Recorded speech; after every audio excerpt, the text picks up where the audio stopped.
साथियों, आप सभी का बहुत बहुत स्वागत है हमारे आज के इस वीडियो में। दोस्तों, आज के इस वीडियो में आपको महा मैराथन क्लास मिलेगा जो कि बिहार बोर्ड में पूछे गए प्रश्न है और 200 प्रश्नों का श्रृंखला एक ही वीडियो में आपको मिलेगा। 200 प्रश्न हम लोग एक ही वीडियो में रिवाइज कर लेंगे। साथियों, ये जो वीडियो के जो आपको क्वेश्चन मिलेंगे ये आपको स्टेट में पूछे गए प्रश्न मिलेंगे, लेकिन यहाँ पे सवाल ये नहीं है कि स्टेट का क्वेश्चन या बीपीएससी का क्वेश्चन है, क्योंकि क्वेश्चन तो बिहार बोर्ड का ही है। तो हो सकता है आपको क्वेश्चन वहाँ से फिर से रिपीटेड हो जाए या वहाँ से कुछ मिल जाए, ठीक है, या उस क्वेश्चन के आसपास से क्वेश्चन निकल जाए। तो मेरे दिमाग में यह आया कि आपको एक रिवाइज करा देना चाहिए। कुछ साथी हो सकता है ये स्टेट का पहले से सॉल्व कर लिए हो, तो बहुत अच्छी बात है। अगर आप दोबारा देखेंगे तो आपका रिवाइज हो जाएगा। तो मेरा ये जो वीडियो था अलग अलग था, सारे स्टेट का क्वेश्चन अलग अलग वीडियो में था, तो मैंने उसको एक जगह पे कलेक्ट करके आपको एक साथ ही एक ही वीडियो में 200 प्रश्न कराने का प्रयास किया हूँ, और इसलिए मैं इसको एक साथ जोड़ करके आपको मैं दे रहा हूं कि आप एक ही वीडियो को लगातार, आप एग्ज़ाम का समय नज़दीक आ रहा है, आप रिवाइज कर लेंगे। तो यह जो वीडियो है महा मैराथन क्लास रहा आप लोग का, और 200 प्रश्न आप लोग इसमें देखेंगे। तो चलिए हम लोग वीडियो को शुरू करते हैं। साथियों नमस्कार, आप सभी का बहुत बहुत स्वागत है हमारे इस वीडियो में। दोस्तों, आप स्क्रीन पे देख रहे होंगे कि आज के इस वीडियो में मैं जो बिहार का पिछले बार जो आप स्क्रीन पे डेट भी देख रहे होंगे, 10 सितंबर 2023 को जो एग्ज़ाम हुआ था फर्स्ट शिफ्ट में, जो 10 बजे से लेकर के 12:30 बजे दोपहर तक जो एग्ज़ाम हुआ था, पेपर 1 का है ये, शिफ्ट 1 का, ठीक है। तो टीजीटी का जो एग्ज़ाम हुआ था, एसटीईटी का, ठीक है।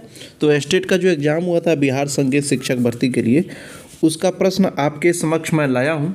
तो दोस्तों, ये मतलब कि उसका आंसर शीट है और क्वेश्चन के साथ साथ, तो आप आंसर पे ना ध्यान देंगे, क्योंकि हो सकता है कि कुछ आंसर इसमें गलत भी हो, ठीक है। तो उस पर हम लोग को ध्यान नहीं देना है, और जो चीज़ें सही है, सटीक है, उसको मैं विश्लेषण के साथ आपको बता रहा हूँ। तो इससे पहले मैं ये कहना चाहूँगा कि अगर आप चैनल पे नए हैं या पुराने हैं, अगर अब तक चैनल को सब्सक्राइब नहीं किए हैं तो सब्सक्राइब करके मेरा सहयोग ज़रूर करिएगा। मुझे मोटिवेशन मिलेगा ताकि आपके लिए मैं अच्छा से मेहनत कर सकूँ और भी शानदार कंटेंट आपके लिए ढूंढ कर ला सकूँ। तो दोस्तों, लाइक भी किया करिए, कमेंट में अपना विचार ज़रूर रखें ताकि आपका विचार मेरे विचार तक पहुँच सके, ठीक है। तो चलिए दोस्तों, हम लोग क्वेश्चन को देखते हैं। क्वेश्चन हम लोग का, नाद के कितने गुण होते हैं, ठीक है। तो आंसर हम लोग का ऑप्शन बी हो जाएगा।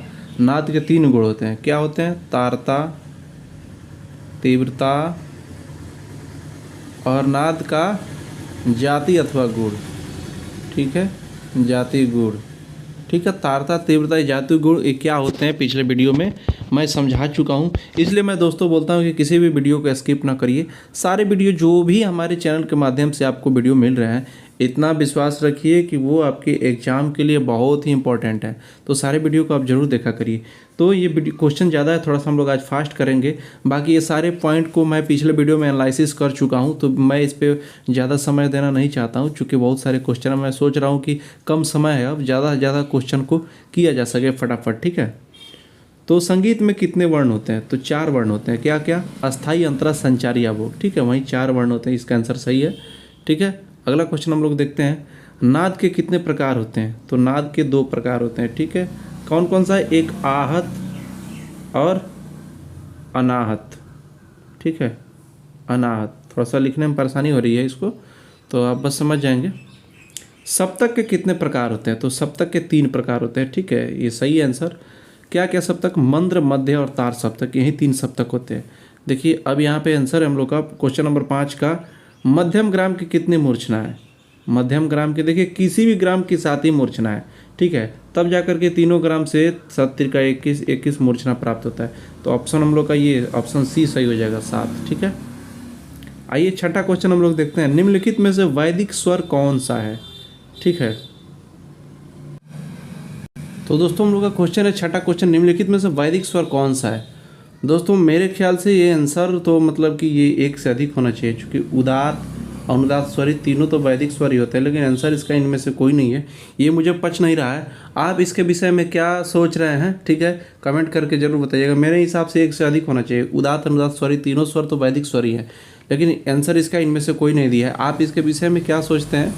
हो सकता है कि मतलब कि क्या है, आप मतलब इसको कमेंट करके ज़रूर बताइएगा कि मैं सही हूँ या गलत हूँ, ठीक है। तो अगला क्वेश्चन हम लोग देखते हैं, विकृत स्वरों का प्रयोग सर्वप्रथम किस ग्रंथकार ने किया।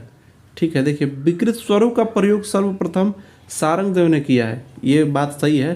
ठीक है, आप भरत का सोच रहे होंगे, तो भरत ने विकृत स्वर नाम नहीं दिया था, वो विकृत को साधारण शब्द बोले थे, अंतर और गंधार, लेकिन प्रयोग में सर्वप्रथम सारंगदेव ही लाए थे। ये बात एकदम सटीक और सही है।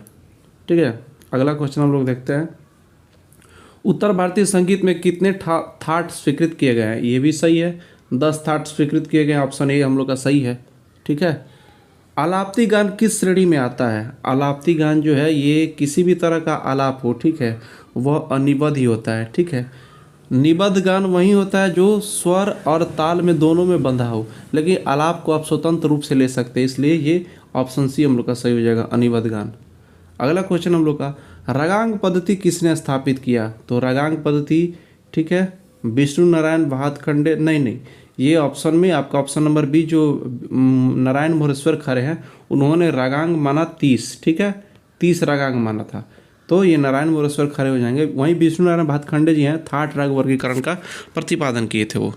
ठीक है, 11 नंबर क्वेश्चन है, मध्यम ग्राम में किन स्वर संवाद है। देखिए मध्यम ग्राम में किन स्वर संवाद है, इसका आंसर ऑप्शन बी रेपा एकदम सही है। क्योंकि देखिए मध्यम ग्राम में ना, जैसे कि सापा है 9 और 13 का इसमें मतलब कि स्वर संवाद होता है, तो उसी हिसाब से आपका ये जो रेपा हो जाएगा मध्यम ग्राम में किन स्वर संवाद, वह वाला सूत्र इसमें सटीक बैठ रहा है। ठीक है, तो अगला क्वेश्चन हम लोग देखेंगे, राग रागनी वर्गीकरण के कितने भेद हैं। राग रागनी वर्गीकरण के 4 भेद हैं, वही 4 मत। ठीक है, जो सोमेश्वर मत, कलीनाथ मत और मतलब भरत मत, हनुमत मत, जो 4 भेद है उसी को ये बोल रहा है। उत्तरायता क्या है। उत्तरायता मूर्छना है, और दोस्तों उत्तरायता किस ग्राम का मूर्छना है, तो षड्ज ग्राम का मूर्छना है। ठीक है, क्वेश्चन नंबर 14 हम लोग देखेंगे, अर्धमागधिक किस शैली का प्रकार है। अर्धमागधिक गीति का प्रकार है, एकदम सटीक और सही है। ठीक है, क्वेश्चन नंबर 15 देखेंगे, थाट राग वर्गीकरण किसकी देन है। थाट राग वर्गीकरण अभी मैं बताया हूँ विष्णु नारायण भातखंडे जी का देन है, उन्होंने ही थाट राग वर्गीकरण हमारे हिंदुस्तानी संगीत में प्रचलित किया। मोहन बीड़ा किस वाद्य का विकसित रूप है। मोहन बीड़ा गिटार का विकसित रूप है। ठीक है, और मोहन बीड़ा एक मतलब कि बहुत ही प्रसिद्ध कलाकार बजाते थे, उनका क्या नाम था आप कमेंट करके ज़रूर बताएं। दोस्तों कमेंट किया करिए, अगर मैं कमेंट करने के लिए बोल रहा हूँ तो मैं ये जानना चाहता हूँ कि आप मतलब कि आपकी तैयारी कितनी है, ये भी तो पता चल जाएगा। और हो सकता है आपके कमेंट को पढ़ करके कुछ दोस्त जो है उनको डायरेक्ट कंसेप्ट फिट हो जाएगा, क्योंकि लिखने से होता है क्या है कि कंसेप्ट दिमाग में जाता है। ठीक है, अगला क्वेश्चन हम लोग देखते हैं, भातखंडे के अनुसार किस श्रुति पर कोमल धावत है। ठीक है, तो भातखंडे के अनुसार देखिए आधुनिक विद्वान थे, तो 1, 5, 8, 10, 14, 18, 21, तो ये होता है सा रे ग म। ठीक है, प धा। ठीक है, और यहाँ पे नहीं आएगा, तो कोमल धावत का बात हो रहा है, तो सा रे ग म प धा, ये शुद्ध हुआ। ठीक है, तो इसके बीच में ये होगा, तो हम लोग का 16 इसका आंसर हो जाएगा, सही आंसर। ठीक है, प्राचीन काल के षड्ज स्वर किस श्रुति पर स्थापित था। प्राचीन काल में षड्ज स्वर मतलब कि किस पे मतलब माना गया, प्राचीन काल में अंतिम श्रुति पे माना गया। तो षड्ज के कितने श्रुति होते हैं, 4 श्रुति होते हैं, इसलिए ऑप्शन ए हम लोग का सही हो जाएगा, चौथी श्रुति पे एकदम सही है। अगला क्वेश्चन हम लोग देखेंगे, वेंकटमुखी द्वारा कितने स्वरों का निर्णय लिया गया। देखिए वेंकटमुखी के द्वारा स्वर नहीं, इसको उन्होंने मेल शब्द मतलब मेल संज्ञा दिया था। खैर हम लोग क्वेश्चन को मतलब इसका सेंस समझेंगे, मिसटाइपिंग भी हो सकता है ये, लेकिन हम लोग एग्जाम में क्वेश्चन को और आंसर को समझते हुए एलिमिनेट करके भी आंसर देते हैं, तो ऑप्शन बी हम लोग का सही हो जाएगा, 72 एकदम सटीक और सही है। राग वर्गीकरण पद्धति का उल्लेख किस ग्रंथ में सर्वप्रथम मिलता है। देखिए राग वर्गीकरण का उल्लेख किस ग्रंथ में सर्वप्रथम मिलता है। मेरे हिसाब से तो ऑप्शन बी इसका आंसर होना चाहिए, संगीत रत्नाकर, लेकिन इसमें नाट्य शास्त्र दिया हुआ है, मेरे हिसाब से संगीत रत्नाकर ही सही होना चाहिए। इसके विषय में अगर आपको कोई डाउट हो या मैं सही हूँ या गलत हूँ, क्वेश्चन नंबर 20 का आप लोग कमेंट जरूर करेंगे, और कमेंट दोस्तों किया करिए तो पूरे डिटेल के साथ कि क्वेश्चन 20 का ये आंसर है। ठीक है, इस तरह से कोई कुछ लिख देते तो पता नहीं चलता कि किसके लिए आप क्या बोल रहे हैं। ठीक है, ऑप्शन नंबर 21 क्वेश्चन नंबर 31 देखते हैं, इनमें से आलाप्ती से कौन संबंधित है। ठीक है, तो इनमें से अलाप्ती, अलाप्ती ये इसका आंसर प्रतिग्रहणिका दिया हुआ है। ठीक है, प्रतिग्रहणिका। इस क्वेश्चन को मैं थोड़ा सा कंफ्यूज हूँ, इस पे भी आप कमेंट जरूर कर सकते हैं। उद्ग्रह शब्द किस गायन विद्या से संबंधित है? तो ये जो धातु होते हैं प्रबंध के वो होते हैं उद्ग्रह। उद्ग्रह, मिलापक, ध्रुव, अभोग जो 4 धातु होते हैं उसी में ये पूछ रहा है कि उद्ग्रह शब्द किस गायन विद्या से संबंधित है। तो उद्ग्रह हमारा प्रबंध से संबंधित है, इसका आप लोग कर देंगे। ठीक है, प्रबंध अंगों की संख्या कितने बताएं? देखिए प्रबंध के अंग 6 प्रकार के होते हैं। ठीक है, स्वर, विरुद्ध, तेनक, पद, पटाक्षर जी ये जो होते हैं ये 6 प्रकार के जो अंग होते हैं ये उसी को पूछ रहा है कि प्रबंध अंगों की संख्या कितने होते हैं। तो प्रबंध के 6 अंग होते हैं, 4 धातु होते हैं। ठीक है, और 5 जाति होते हैं। ठीक है, प्रबंध किस वर्ण में आता है? तो प्रबंध भी है ना, मतलब कि एक तरह का उस समय का गायन था। तो गायन होता था तो मतलब जाहिर सी बात है कि वो स्वर में और ताल में बधा होगा, तो निबद्ध इसका आंसर हो जाएगा। सही है, सटीक ऑप्शन ए। ठीक है, आधुनिक शुद्ध ठाठ किसे माना जाता है? आधुनिक शुद्ध ठाठ हम लोग का बिलावल माना जाता है। और प्राचीन काल में क्या माना जाता था? काफ़ी, काफ़ी को माना जाता था। ठीक है, हम लोग अगला क्वेश्चन देख लेंगे, क्वेश्चन नंबर 26। रोला शब्द किस गायन विद्या से संबंधित है? रोला नहीं, ये रेला है। इसका आंसर दोस्तों मेरे हिसाब से ठुमरी होना चाहिए। इसका सटीक जवाब ठुमरी होना चाहिए, क्योंकि रेला शब्द ठुमरी से ही संबंधित हो सकता है। प्रबंध इसका आंसर दिया हुआ है, ये क्यों दिया हुआ है मुझे ये नहीं लग रहा है कि सही होगा। अब इसके विषय में भी आप कमेंट जरूर करेंगे। धमार गायन विद्या निम्न में से किससे संबंधित है? तो धमार हम सभी जानते हैं कि धमार जो है ये होरी से संबंधित है। ऑप्शन सी एकदम सटीक जवाब है। ठीक है, ध्रुपद शैली का आविष्कार किस शताब्दी में हुआ था? तो मान सिंह तोमर के द्वारा 15वीं शताब्दी में हुआ था। सटीक जवाब है। हम लोग अगला क्वेश्चन देखते हैं। धमार गायन शैली किस ताल में गाई जाती है? तो धमार गायन शैली न 4 ताल में होती है ना रूपक तीव्र, इसका धमार में ही होता है। ठीक है, ऑप्शन बी हम लोग का एकदम सटीक जवाब है। सिद्धेश्वरी देवी किसके लिए प्रसिद्ध है? सिद्धेश्वरी देवी ठुमरी के लिए प्रसिद्ध है। ठीक है, ऑप्शन सी। आप देख रहे होंगे दोस्तों, बहुत घबराने की ज़रूरत नहीं है। आप ये कमेंट करके ज़रूर बताएं, मैं अब तक जो क्वेश्चन कराया हूँ और जो एनालिसिस किया हूँ, क्या जो मेरे कॉन्सेप्ट है, जो मेरे कंटेंट है, ये पिछले जो स्टेट का एग्ज़ाम हुआ था उसे मैच नहीं कर रहे हैं? मुझे तो नहीं लग रहा है कि इसमें से कोई ऐसा क्वेश्चन नहीं है जिसके विषय में, जिसके कॉन्सेप्ट को मैं अपने वीडियो में चर्चा नहीं किया हूँ। तो दोस्तों मैं आपको इसलिए बोलता हूँ कि मेरे चैनल पे आप बने रहें, सारे हमारे वीडियो को, प्रत्येक वीडियो को बार बार देखिए, अभ्यास करिए, हमारे कॉन्सेप्ट को समझिए। ठीक है, और खुद से भी सेल्फ स्टडी किया करिए किसी भी अच्छे बुक का। ठीक है, इसमें बहुत माथापेची करने की ज़रूरत नहीं है, बहुत टेंशन लेने की आवश्यकता नहीं है। संगीत को आप बस मतलब कि किसी बुक को, अच्छे बुक को आप पढ़िए। मैं तो कहता हूँ कि आपके पास अगर कोई बुक नहीं, अगर कोई ऑप्शन आपको नहीं दिख रहा है, तो राग परिचय के चारों भाग को खूब डिटेल से पढ़ लीजिए। ठीक है, और आप हमारे चैनल पे बने रहें। मैं जो भी कंटेंट आपको कहीं कहीं से ढूंढ करके ला के दे रहा हूँ, ठीक है, इतना समझिए आपके सिलेबस को रिसर्च करते हुए मैं दे रहा हूँ। तो आप बस अभ्यास करिए यहाँ पे, और मैं विश्वास दिलाता हूँ कि जो आपका आने वाला स्टेट है या बीपीएससी है, उसमें भी आप हमारे वीडियो के माध्यम से बहुत ही अच्छा स्कोर कर पाएंगे। ठीक है, आप देख ही रहे होंगे, प्रमाण मैं आपको दिखा ही रहा हूँ, जो पिछला क्वेश्चन है उसके हिसाब से। तो डागुर बानी के प्रवर्तक कौन है? तो डागुर बानी के प्रवर्तक ऑप्शन डी ब्रजचंद है, एकदम सही है। तानसेन देखिए गोबरहार के हैं, गोबरहार, ठीक है, गोबरहार के हैं। और आपके ये जो हैं समोखन हैं, ये खंडार के हैं, खंडार बानी के। और श्रीचंद हैं नौहार के, ठीक है। ब्रजचंद हैं डागर के। कुछ लोग डागर भी बोलते हैं, कुछ लोग डागर भी बोलते हैं, ठीक है। तो हम लोग को बस सेंस समझना है। पंडित रविशंकर किस घराने से संबंधित हैं? पंडित रविशंकर देखिए सेम क्वेश्चन ये रिपीट कर दिया था आपके किसमें, आपकी ये क्वेश्चन नंबर 32 जो है ये बीपीएससी में रिपीट कर दिया था। तो दोस्तों इसलिए मैं बोलता हूँ कि हर एक वीडियो को आप देखिए, सारे क्वेश्चन को अभ्यास करिए। बीपीएससी में और स्टेट में कौन सा क्वेश्चन फिर से रिपीट हो जाए, ना आपको पता है ना हमको पता है। तो इसका आंसर ये भायहर लिखा हुआ है, लेकिन इनका मतलब है मैहर। मैहर एकदम सटीक जवाब है अकॉर्डिंग टू बिहार बोर्ड, ठीक है।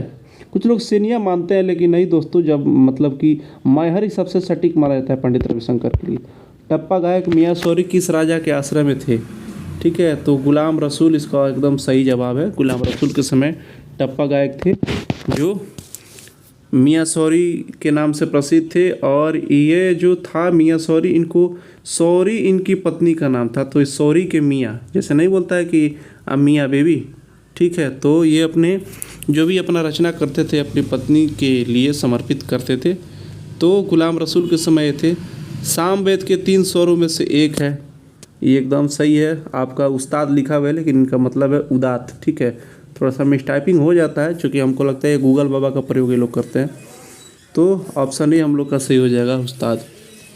सर्वप्रथम रचित वेद का नाम क्या है? देखिए सबसे पुराना वेद तो आपका सामवेद है, ठीक है। उसके बाद में शायद आपका आया था, नहीं ऋग्वेद है सबसे, सॉरी इसके लिए। सामवेद मैं कहना चाह रहा था कि संगीत के लिए है, ठीक है, संगीत के लिए। ऋग्वेद सबसे पुराना वेद है। उसके बाद में आपका आया था शायद ऋग्वेद के बाद यजुर्वेद, फिर अथर्ववेद और यजुर्वेद, उसके बाद सामवेद आया था, फिर सबसे अंत में अथर्ववेद आया था। शायद मैं सही हूँ दोस्तों, अगर कि मैं सही हूँ तो आप कमेंट करके जरूर बताएंगे क्वेश्चन नंबर 35 के लिए। तो क्वेश्चन नंबर 36 का हम लोग आंसर देख लेते हैं एक बार। साम गायन में कितने गायक होते थे? तो साम गायन में 3 गायक होते थे, ठीक है। उद्गाता, प्रतिहर्ता, एक और कुछ होता था, ये एकदम सही जवाब है। मैं कंफ्यूज हो रहा हूँ, बोल रहा हूँ, तो आप कमेंट करके बताएंगे इसको, ठीक है। साम गायन में कितने गायक होते थे? 3 गायक होते थे, एकदम सटीक जवाब है। वैदिक काल में कला के लिए किस शब्द का प्रयोग होता था? एकदम सही जवाब है। वैदिक काल में कला के लिए शिल्प शब्द का प्रयोग होता था। ऑप्शन नंबर सी हम लोग का सही जवाब है। गीत और आलाप के छोटे छोटे खंडों को क्या कहते हैं? दोस्तों इसका जो आंसर दिया हुआ है एकदम गलत दिया हुआ है। गीत और आलाप के छोटे छोटे खंडों को क्या बोलते हैं? बिदारी बोलते हैं। और स्वर समुदाय के छोटे छोटे खंडों को क्या बोलते हैं? अस्थाई बोलते थे, अस्थाई। लेकिन गीत और आलाप के छोटे छोटे खंडों को बिदारी बोलते हैं। ऑप्शन बी हम लोग का सटीक जवाब है 38 का। 39 नंबर क्वेश्चन देखते हैं। यज्ञों में प्रमुख गायक को, ये देखिए, हाँ यहाँ पे आ गया आपका, जो सबसे प्रमुख गायक होते थे उद्गाता बोलते हैं। ऑप्शन ए सही है। साम उस समय का क्या था? तो साम उस समय का वैदिक संगीत है, एकदम सटीक जवाब है। साम उस समय का सटीक जवाब है, उस समय का वैदिक संगीत था। दक्षिणी संगीत पद्धति को क्या कहा जाता है? दक्षिणी संगीत पद्धति, क्वेश्चन नंबर 41 का, दक्षिणी संगीत पद्धति को ही कर्नाटक संगीत पद्धति कहा जाता है। दोस्तों कर्नाटक संगीत के त्रिमूर्ति के रूप में कौन मतलब प्रसिद्ध है? हालांकि मैं अपने पिछले वीडियो में आपको बता चुका हूं कि आपको याद है कि नहीं, आप कमेंट करके जरूर बताएंगे कि कौन कौन से त्रिमूर्ति के रूप में जाने जाते हैं, ठीक है। अगला जवाब हम लोग देखते हैं। अगला क्वेश्चन नंबर 42 है। ध्रुवा ताल में कितनी मात्राएँ होती हैं? ध्रुवा ताल में इसका आंसर 14, ठीक है।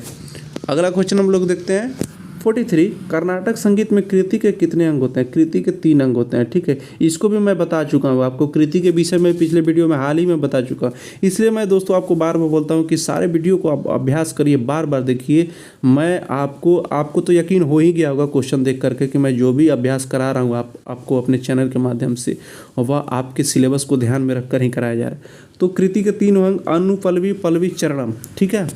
तो ये 3 मैं बता चुका हूँ आपको। 44 नंबर क्वेश्चन है। हिंदुस्तानी संगीत का कौन सा कर्नाटक संगीत के मोहनम से मिलता है? तो इसका आंसर हो जाएगा भूपाली, ठीक है। भूपाली का ये मोहनम से मिलता है। कर्नाटक बीड़ा का नाम किस शहर से संबंध है? देखिए तंजौर इसका एकदम सही जवाब है। कर्नाटक बीड़ा का नाम तंजौर से, और ये आपका ये पुरंदरदास भी शायद यहीं से संबंधित है, तंजौर से ही, जो आपके कर्नाटक संगीत कृति के जो कर्नाटक संगीत में जो पितामह माने जाते हैं, ठीक है, पुरंदरदास की रचनाएं किस भाषा में है? तो पुरंदरदास साउथ के थे, ठीक है। तो ये उनका जो भाषा था ऑप्शन सी कन्नड़ में था। और हम लोग अगला क्वेश्चन है 47 नंबर क्वेश्चन है। साडव जाति में कितने स्वर लगते हैं? साडव जाति में दोस्तों ये बाडव लिखा हुआ है लेकिन इनका मतलब साडव है, ठीक है। साडव वो मिसटाइपिंग है, तो यही होता है, मिसटाइपिंग तो आते रहता है, कोई बात नहीं। तो इसका आंसर 6 हो जाएगा, ऑप्शन नंबर हम लोग का बी। अगला क्वेश्चन हम लोग देख लेते हैं, 1 मिनट, हाँ। 48 नंबर क्वेश्चन है। अचल स्वर कौन सा है? अचल स्वर क्या है?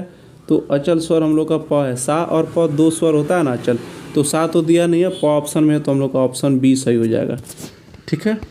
इनमें से कौन सा आश्रय राग है? तो आश्रय राग के भी विषय में दोस्तों मैं आपको बहुत ही डिटेल बता चुका हूँ कि अपने थाट के नामों से जो राग होते हैं वे आश्रय राग होते हैं। तो देखिए भोपाली, ब्याग, वृंदावनी, सारंग, कोई थाट ऐसा होता नहीं है, ये थाटों के अंतर्गत उपजे हुए राग हैं। तो भैरव खुद थाट है और खुद राग भी है, तो आश्रय राग हम लोग का भैरव, ऑप्शन बी हम लोग का एकदम सटीक जवाब है। और 50 नंबर क्वेश्चन है। राग श्री का गायन समय क्या है? तो ये जो राग श्री है ना, ये है आपका संधि प्रकाश राग। तो सूर्यास्त के समय आपको ये गाया जाता है राग श्री। तो दोस्तों क्वेश्चन नंबर अगला हम लोग देखेंगे नेक्स्ट वीडियो में, ठीक है। साथियों नमस्कार, आप सभी का बहुत बहुत स्वागत है इस वीडियो में। दोस्तों पिछले वीडियो में हम लोग बिहार स्टेट का जो पिछले बार एग्ज़ाम हुआ था, जो 10 सितंबर की डेट में शायद हुआ था, उसका हम लोग 50 क्वेश्चन सॉल्व कर लिए थे और अगला 50 क्वेश्चन हम लोग इस वीडियो में देखने का प्रयास करेंगे, ठीक है। तो साथियों चलिए हम लोग क्वेश्चन पे डायरेक्ट बढ़ते हुए, समय को बर्बाद ना करते हुए। दोस्तों इससे पहले मैं आपसे रिक्वेस्ट करना चाहूँगा, चैनल पे अगर नए हैं या पुराने हैं और अब तक चैनल को सब्सक्राइब नहीं किए हैं तो सब्सक्राइब करके मेरा सहयोग ज़रूर करें और साथ ही हमारे इस वीडियो को ज़्यादा दोस्तों तक ज़रूर शेयर करें ताकि और भी बच्चे इससे लाभान्वित हो और मेरा भी कुछ भला हो जाएगा आपके इस सहयोग से। तो चलिए हम लोग अगला क्वेश्चन देखते हैं। देखिए, किसी राग का सबसे प्रधान स्वर कौन सा है? 51 नंबर क्वेश्चन हम लोग का, किसी भी राग का सबसे प्रधान स्वर कौन सा होता है? तो देखिए, किसी भी राग का जिसे अंश स्वर भी बोलते हैं, ठीक है, अंश स्वर, तो सबसे प्रधान स्वर को क्या बोलते हैं हम लोग? वादी स्वर बोलते हैं। वादी स्वर से ही राग का समय निर्धारण होता है, वादी समवादिश, ठीक है। लेकिन किसी भी राग का सबसे प्रधान स्वर हम लोग वादी स्वर को मानते हैं, तो वादी हम लोग का आंसर हो जाएगा। 52 नंबर क्वेश्चन है, संगीत में कितने वर्ण होते हैं? तो हम लोग का संगीत में, मैं इसको पिछले भी वीडियो में बता चुका हूँ, 4 वर्ण होते हैं। कौन कौन सा? स्थायी, अंतरा, संचारी, अभोगी, ये जो होते हैं ये संगीत के वर्ण हैं, ठीक है। 53 नंबर क्वेश्चन, निम्न में से सबसे धीमी लय किसकी होती है? ठीक है, देखिए तान, ये तो मतलब कि तान तो धीमी लय में संभव ही नहीं है, ठीक है। झाला भी नहीं है, गमक भी नहीं। इसमें आलाप जो है ना, आप स्वतंत्र रूप से गा सकते हैं जैसे इच्छा हो, किसी भी मतलब कि एकदम प्रेम से पूरा इसको गाया जाता है। तो सबसे धीमी लय में इसको हम लोग मान सकते हैं। तो आलाप हम लोग का आंसर सटीक है, ठीक है। दोस्तों यहाँ पे आप लोग आंसर पे ना ध्यान देंगे, कुछ लोगों का ये है, जैसे कमेंट आता है किसी कहीं से मैं क्वेश्चन ढूंढ के लाता हूँ, उसमें बाय द वे पहले से स्टडी किया गया है, टिक लग जाता है, तो अब वो बहुत लेंदी प्रोसेस होता है ना, उसको डिलीट करना, तो फिर एडिट करना, इरेज करना, तो थोड़ा सा वो दिक्कत होता है। तो आप लोग क्वेश्चन पे के आंसर पे ना ध्यान देते हुए आप लोग अपना खुद से सेल्फ से माइंड में अपना मॉक टेस्ट को समझ करके लगाएंगे कि हाँ, हम जो आंसर सोच रहे इस प्रश्न का सही हो रहा है कि नहीं, ठीक है। तो किसी तरह से कंसेप्ट बिल्डअप करना है हम लोग को, ठीक है। तो संगीत वाद्यों के कितने वर्गीकरण है? तो संगीत वाद्य के 4 वर्गीकरण होते हैं। कौन कौन से? ऑप्शन हम लोग का ये 4 सही है। ऑप्शन नंबर डी तत्, ठीक है, घन, एक हो जाता है अवनद, ठीक है, अवनद हो जाता है, एक सुशीर हो जाता है। थोड़ा सा लिखने में कठिनाई हो रहा है लेकिन आप हमारी बात को समझ रहे होंगे। तो 1 2 3 4 यही 4 वर्गीकरण हो जाता है। अवनदवाद कौन सा है? ये जो ऑप्शन दिया हुआ है, सितार, तबला, सरोद, वायलिन। सितार तत्ववाद है, ठीक है, सरोद भी तत्ववाद है, वायलिन, ये देखिए ये आपका जो तबला है ये अवनदवाद है, चूँकि तबला में चमड़े का प्रयोग किया गया, ठीक है। क्वेश्चन नंबर 56 देखते हैं, विद्युत संगीतवाद कौन सा है? विद्युत संगीतवाद, वैसे विद्युत संगीतवाद तो कुछ होता नहीं है, लेकिन इसका क्वेश्चन का मतलब ये है कि जो मतलब कि बिजली से चले, जो इलेक्ट्रिक से चले। तो देखिए इसमें सारंगी, तबला, हारमोनियम, इसमें ऑप्शन के हिसाब से जो हम लोग का डी ऑप्शन है, ताल मला, एक तरह का जैसे कि जो आपका तानपुरा आता है ना बिजली वाला, उसी तरह से ताल मला भी आता है ताल के लिए, तो ताल मला आंसर हो जाएगा, ठीक है। क्वेश्चन नंबर 57 देखते हैं, तबले में कितने गद्दे होते हैं? ठीक है, तो तबले में 8 गद्दे होते हैं, ठीक है। तो तबले में आप देखे होंगे ये, ठीक है, ये यहाँ पे जो रहता है 8 गद्दे होता है, ठीक है। आइए, सितार के तरबों में तारों की संख्या कितनी होती है? तो सितार में 11, ऑप्शन नंबर बी, 11 तरब का तार होता है। पिछले वीडियो में मैं समझा चुका हूँ। 59 नंबर क्वेश्चन देखिए, संतूर का संबंध किस प्रांत से है? ठीक है, तो संतूर का संबंध किस प्रांत से है साथियों? तो संतूर का जो संबंध है ना, ये कश्मीर का है, कश्मीर से संबंध है, और पंडित शिव कुमार शर्मा का इनसे यहीं से संबंध है, ठीक है। शिव कुमार शर्मा यहीं कराने वाले थे। तो संतूर का संबंध वहाँ का ये बहुत ही मतलब प्रसिद्ध वाद है कश्मीर का। हारमोनियम को किस वर्ग में रखा गया? हारमोनियम जो है ना सुशीरवाद है, ठीक है, हवा से बजता है ये, सुशीरवाद है। तत् अवनत घन तो संभव ही नहीं है।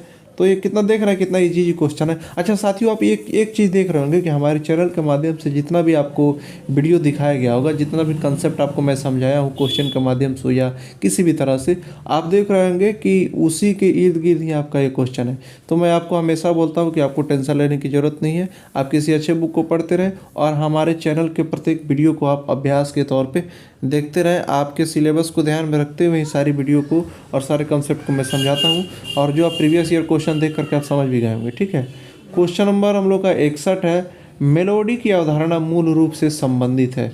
देखिए, उत्तर भारतीय शास्त्रीय संगीत जो है हम लोग का, ये मेलोडी प्रधान है।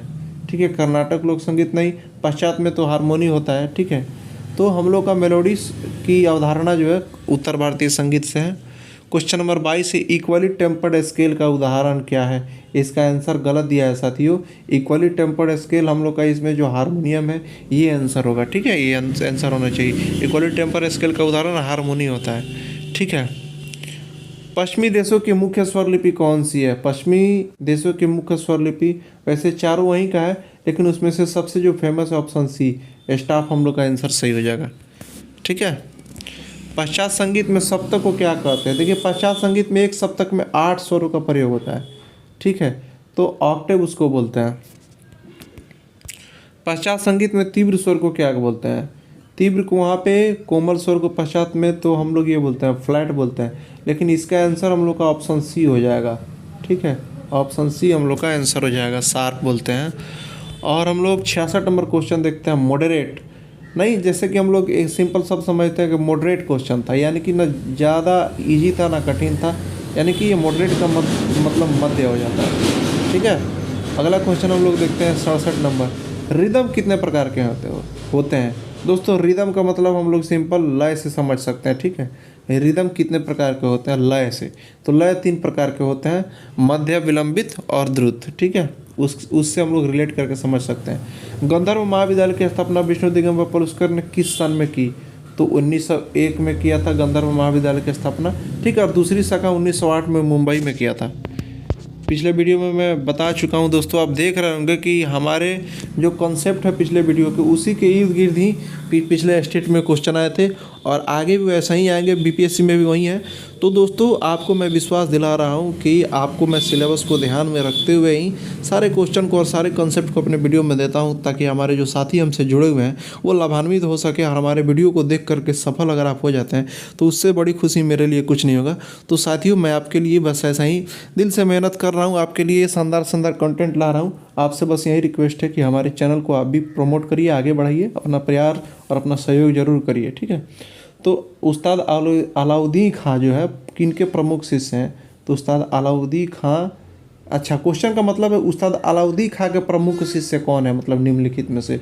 तो रविशंकर जी ये भी सितार वादक हैं, आप सभी लोग जानते हैं कि अलाउद्दीन खां के शिष्य हैं।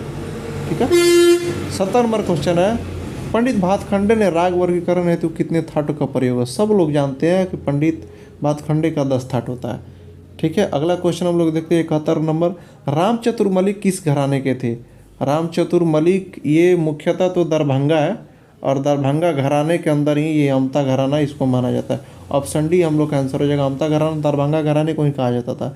रामचतुर मलिक दरभंगा के अमता के रहने वाला था। ठीक है, उनका वही घराना था। रामचतुर मलिक किस घराने के थे? तो अमता के, ध्रुपद गायक थे ये। ठीक है, क्रमिक पुस्तक मालिका के लेखक कौन है? तो विष्णु नारायण भातखंडे इसके आंसर हो जाएंगे। 6 भागों में आया था क्रमिक पुस्तक मालिका। आइए क्वेश्चन नंबर 73 देखते हैं, रामचतुर मलिक किस शैली के गायक थे? तो दोस्तों, मैं बता चुका हूँ, ध्रुपद के गायक हैं ये। अगला क्वेश्चन है, अभिनव राग मंजरी ताल के लेखक कौन है? अभिनव राग मंजरी पुस्तक के लेखक कौन है? देखिए, ताल मेरे मुंह से निकला, यानी कि मतलब ये है, अभिनव ताल मंजरी और अभिनव राग मंजरी दोनों पुस्तक के लेखक हैं आपके पंडित भातखंडे। ऑप्शन सी हम लोग का सही सटीक जवाब है। ठीक है, पंडित पटवर्धन, विनायक राग पटवर्धन का भी एक पुस्तक है। ठीक है, जो बीपीएससी में पूछा गया, तो उसको आप कमेंट में जरूर बताएंगे हमको। ठीक है, आइए क्वेश्चन नंबर देखते हैं, 75 नंबर क्वेश्चन है, विदेशी के लेखक कौन है? तो मतंकृत विदेशी, तो ऑप्शन हम लोग का ए आंसर हो जाएगा सही। ऑप्शन नंबर ए हम लोग का मतंग आंसर सही हो जाएगा।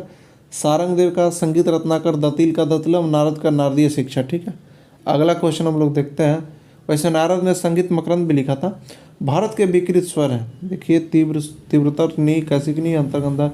दोस्तों, इसका आंसर तीव्रतर नी, कैसिक नी, अंतर्गंधार, तीव्रतर गंधार। देखिए, अंतर्गंधार और काकली नी दो उन्होंने माने थे, तो ऑप्शन सी हम लोग एकदम बिल्कुल सटीक जवाब है। उनका 2 विकृत स्वर उन्होंने माना था, जिसको साधारण का संज्ञा दिया था, अंतर्ग और काकलिनी को। ठीक है, 77 नंबर क्वेश्चन हम लोग देखते हैं, 1 मिनट, जी। आइए 77 नंबर क्वेश्चन हम लोग देखते हैं, संगीत रत्नाकर में कितने स्थानों का वर्णन है। तो ये क्वेश्चन कुछ मुझे पच नहीं रहा है और ये क्या कहना चाह रहा है मेरे समझ से बाहर है। अगर आप समझ रहे होंगे तो कमेंट जरूर करिएगा 77 नंबर क्वेश्चन के लिए। आइए अगला क्वेश्चन देखते हैं 78 नंबर क्वेश्चन, नाट्य शास्त्र के किस अध्याय में काकू का विस्तृत उल्लेख है। तो नाट्य शास्त्र का सबसे पहले आप हमें ये बताएं कि नाट्य शास्त्र में कितने आपके ये बताए गए हैं, काकू बताए गए हैं। तो मैं आपको बता दूं, साकांश काकू, साकांश, ठीक है। लिखने में दिक्कत हो रहा है दोस्तों, हमारे बात को आप लोग सुन रहे होंगे, समझ रहे होंगे। निराकांश, ठीक है। तो साकांश और ये जो दो काकू बताए गए थे, ये नाट्य शास्त्र में मात्र 2 ही बताए गए थे। 6 काकू संगीत रत्नाकर बताए गए थे और 6ठे अध्याय में इसका चर्चा हुआ था। 28 से 33 यानी कि 6 अध्याय नाट्य शास्त्र के हैं, ठीक है। बृहदेशी के कुल कितने अध्याय हैं, आंसर इसका रॉन्ग मुझे लग रहा है, रॉन्ग 6 अध्याय होना चाहिए, हालांकि ऑप्शन में नहीं है, ठीक है। तो नाट्य शास्त्र में संगीत संबंधित कितने अध्याय हैं, 28 से 33 हैं। मैं बता चुका हूँ, ऑप्शन डी हम लोग का सही है, ठीक है। अगला क्वेश्चन हम लोग देख लेते हैं 81 नंबर, राग मलकौंस का वादी स्वर यानी कि अंश स्वर कौन सा है। तो म और सा होता है वादी स्वर। म तो इसमें ऑप्शन नहीं है, ये बी म लिखना चाह रहा है, यह लिखा हुआ है, ठीक है। यही है ना, मिस टाइपिंग हो जाता है। अब कैसे कैसे ये लोग क्वेश्चन लिखते हैं क्या पता। तो मसा होता है तो वादी स्वर हम लोग का म हो जाएगा, ठीक है। अगला क्वेश्चन हम लोग देखते हैं, राग दरबारी में कौन स्वर प्रमुख है। देखिए राग दरबारी में कोमल ग लगता है, लेकिन बहुत ही मतलब कोमल में भी एकदम सूक्ष्म लगता है, अति कोमल आंसर होना चाहिए, ऑप्शन नंबर सी आंसर होना चाहिए। हालांकि कोमल ग माना है, तो अगर अति कोमल ग ऑप्शन में नहीं दिया रहता तो कोमल ग सटीक आंसर था, लेकिन जब अति कोमल ग ऑप्शन में दिया हो तो अति कोमल ग होना चाहिए, ठीक है दोस्तों। कमेंट करके वैसे बताएंगे राग दरबारी के विषय में आप भी। राग जौनपुरी का वादी स्वर क्या है। वादी स्वर तो ध ग होता है, ऑप्शन में ध ग और छ ग लिखा हुआ है, ठीक है। तो ध ग हो जाएगा, ध और ग। और जौनपुरी असावरी थाट का राग है, ये भी आप समझ रहे होंगे। और जौनपुरी को किस समय गाते हैं, कमेंट करके जरूर बताइएगा दोस्तों, ठीक है। बिलावल के विषय को यदि सड़ज ऋषभ मानकर गाया जाए, ये क्या क्वेश्चन लिखना चाह रहा है समझ में नहीं आ रहा है। विषय के यदि सड़ज मानकर, क्या ऋषभ को यदि सड़ज मानकर गाया जाए तो किस राग का स्वर प्रस्त। अभी ये क्वेश्चन कुछ क्लियर समझ में नहीं आ रहा है कि क्या लिखना चाह रहा है, ठीक है। वैसे मुझे लग रहा है मूर्छना से रिलेटेड माना गया है, ठीक है। तो चलिए इस क्वेश्चन को हम लोग छोड़ देते हैं। 85 नंबर क्वेश्चन देखते हैं, राग पुरिया धनासरी का गायन समय क्या है। देखिए पुरिया धनासरी ये संधि प्रकाश राग है, ठीक है। और संध्या काल इसका आंसर हो जाएगा सही। पुरिया धनासरी दोस्तों पूर्वी थाट का है ना, ठीक है। अगला क्वेश्चन हम लोग देखते हैं, वैसे कमेंट करके जरूर बताइएगा दोस्तों। बाय द वे मैं भी इंसान हूँ, अगर मुझसे कोई भूल हो जाती है तो उसको आप दिल पे ना लेंगे, जरूर मुझे कमेंट करके बताएंगे, ठीक है। मैं उस पर जरूर काम करता हूँ, मज़ा आता है मुझे भी। अपनी कमियों को मैं सुधारते रहता हूँ। ऐसा नहीं है कि टीचर और स्टूडेंट की बात नहीं है, यहाँ पे सभी साथी हैं, सभी को मिल करके सीखना आगे बढ़ना है। देखिए राग छाया नट निम्नलिखित में से किस श्रेणी में आता है। 86 नंबर का हम लोग का आंसर छाया अलग होगा, ठीक है। संकीर्ण गलत दिया हुआ है, छाया अलग होगा, क्योंकि छाया नट में एक नट राग का छाया पड़ता है, किसी दूसरे राग का जब छाया पड़ता है किसी राग में तो वो छाया अलग हो जाता है, ठीक है। सा म प म प, ये देखिए ये तो केदार का स्वरूप स्पष्ट दिख रहा है, ये थोड़ा सा मिसटाइपिंग है। सा म ये देखिए ये जो है ना 87 नंबर क्वेश्चन का केदार ही आंसर होगा। तो स्पष्ट दिख रहा था, ये थोड़ा सा मिसटाइपिंग करते हैं लोग। निम्नलिखित में से कौन सा 14 मात्रा का ताल है। 4 ताल 1 ताल तो 12 मात्रे का ताल है। रूपक आपका 7 मात्रे का ताल है। धमार हम लोग का आंसर सही हो जाएगा, ठीक है। तो दोस्तों अगला क्वेश्चन हम लोग देखते हैं 89 नंबर क्वेश्चन हम लोग का, किस ताल में विभाग 2-3-2-3 का होता है, ठीक है। तो ये झप ताल का है, ऑप्शन के हिसाब से रूपक 3 ताल ये तो होता नहीं है। रूपक 7 मात्रा का है, 3 ताल 16 मात्रे का, तीव्रा भी 7 मात्रे का, 2-3-2-3 यहाँ पे स्पष्ट दिख रहा है 10 मात्रे का होना चाहिए, तो झप ताल ही होता है, ठीक है। धी धीना तीना क्या होता है इसका, धीना धी धीना तीना धी धीना, यही ना बोल होता है इसका झप ताल का। तो यही हम लोग का ऑप्शन नंबर ए हम लोग का सही हो जाएगा, झप ताल आंसर हो जाएगा, ठीक है। 90 नंबर क्वेश्चन देखते हैं, ताल प्रकाश के लेखक कौन है, ठीक है। ताल प्रकाश के लेखक भगवत शरण शर्मा, बिल्कुल सही जवाब है, ऑप्शन नंबर बी हम लोग का, ठीक है। ताल की कितनी जातियाँ होती हैं दोस्तों, ताल की जो जातियाँ 5 होती है, ऑप्शन नंबर सी एकदम सही है। क्या तिसत्र चतस्त्र खंड संकीर्ण करके ये जो 5 जातियाँ होती हैं क्या होती हैं, तिसत्र तिस्त्र चतस्त्र, ठीक है, खंड, उसके बाद में एक मिश्र होता है, ठीक है, संकीर्ण होता है। दोस्तों थोड़ा सा लिखने में परेशानी हो रहा है, आप इसको समझ जाएं, बस बात को सुनिए। तो ये कर्नाटक ताल के अंतर्गत ये जो 5 जातियों का प्रयोग होता है। तीसरे में तीन मात्रा और चतस्त्र में 4 मात्रा, ठीक है, खंड में 5, मिश्र में आपका 7, संकीर्ण में 9, ठीक है, 9 मात्राओं का उल्लेख होता है। अगला क्वेश्चन हम लोग देखते हैं 92 नंबर क्वेश्चन। रूपक ताल के समान मात्रा वाला कौन सा ताल है? एक ताल झप ताल, एक ताल तो 12 मात्रा का, झप ताल 10 मात्रा का, तीव्रा यानी कि ये 7 मात्रा का होता है और 7 मात्रा का रूपक भी होता है, ठीक है। अगला क्वेश्चन हम लोग देखते हैं 93 नंबर का। कुआड़ी लय से क्या अभिप्राय है? देखिए कुआड़ी लय जो होता है ना, इसको हम लोग क्या बोलते हैं, आड़ को हम लोग तो 3/2 लिखते हैं तो ये 1.5 हो जाता है, ठीक है। कुआड़ी तो सवाई होना चाहिए दोस्तों, क्योंकि 1.1/4 यानी कि 5/4 इसका मान आता है, तो ये सवाई होना चाहिए। ऑप्शन नंबर ए इसका आंसर होना चाहिए, ठीक है। 94 हम लोग देखते हैं। पाश्चात्य संगीत में किस सप्तक में मेजर, माइनर और सेमीटोन तीनों का प्रयोग होता है? तो ये डायटोनिक स्केल, यहाँ डायटोनिक स्केल जो होता है, मेजर यानी कि डायटोनिक 2 टोनों का मतलब जिसमें प्रयोग हो, मेजर, माइनर और सेमीटोन। तो सेमीटोन तो मेजर और माइनर के बीच में ही जाता है, तो इस हिसाब से 94 का हम लोग का ऑप्शन नंबर सी सही जवाब हो जाएगा। 95 नंबर क्वेश्चन देखते हैं। गंधार और मध्यम के बीच कौन सा स्वरांतर है? ठीक है, गंधार और मध्यम के बीच, देखिए ग और म के बीच, ये बिल्कुल सही जवाब दिया हुआ है। ऑप्शन नंबर सी हम लोग का जो आंसर हो जाएगा माइनर टोन हो जाएगा। चूँकि देखिए दोस्तों मैं आपको बता रहा हूँ माइनर टोन इंटरवल का मतलब क्या होता है। मेजर टोन का मतलब होता है कि 4 श्रुति का अंतर होना चाहिए, और माइनर टोन का अंतर होना चाहिए 3 श्रुति का अंतर होना चाहिए, ठीक है। तो मैं आपको समझा ही दे रहा हूँ, 4, 7, 9, 13, ठीक है। तो ये सा का होता है सा, रे, ग और म। तो इसमें देखिए यहाँ से 9 के बाद 10, 11, 12, 3 श्रुति का अंतर हो रहा है, ठीक है। यहाँ पे 13 तक आने में हम लोग का minor tone interval B number option सही हो जाएगा, ठीक है। चौमासा किस ऋतु में गाया जाता है? चौमासा वर्षा ऋतु का गायन है, ये आपका ऑप्शन नंबर सी आंसर हो जाएगा। और 97 नंबर क्वेश्चन देखते हैं। नौटंकी किस प्रदेश का परंपरागत लोक नृत्य है? तो नौटंकी उत्तर प्रदेश का है, विदेशिया और लौंडा नाच ये बिहार का है, ठीक है। तो अगला क्वेश्चन हम लोग देखते हैं 98 नंबर। पश्चात संगीत में प्रद्रुत लय किसको कहा जाता है? दोस्तों द्रुत लय तो वीवो को कहा जाता है, एवग्रो होता है जो, इसको प्रद्रुत लय पश्चात संगीत में कहते हैं। 99 नंबर क्वेश्चन हम लोग का।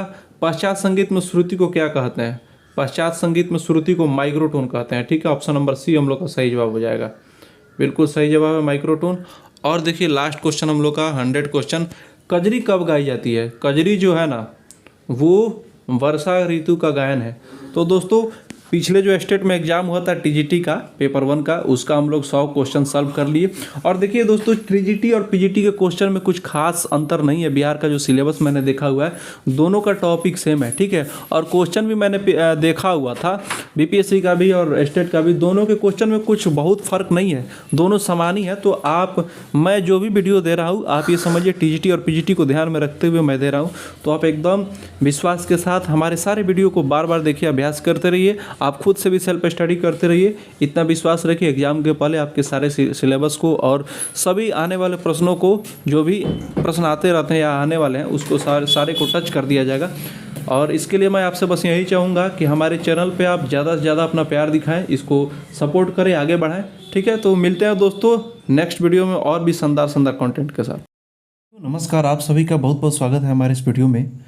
दोस्तों पिछले वीडियो में हमने स्टेट का जो पेपर 1 का जो एग्ज़ाम होता है जिसको टीजीटी बोलते हैं वह हम लोग सॉल्व कर चुके हैं। और आज के इस वीडियो में हम लोग देखेंगे पीजीटी का जो स्टेट पेपर 2 का जो एग्ज़ाम हुआ था उसके प्रश्नों को हम लोग सॉल्व कर लेंगे। और आपको बता दें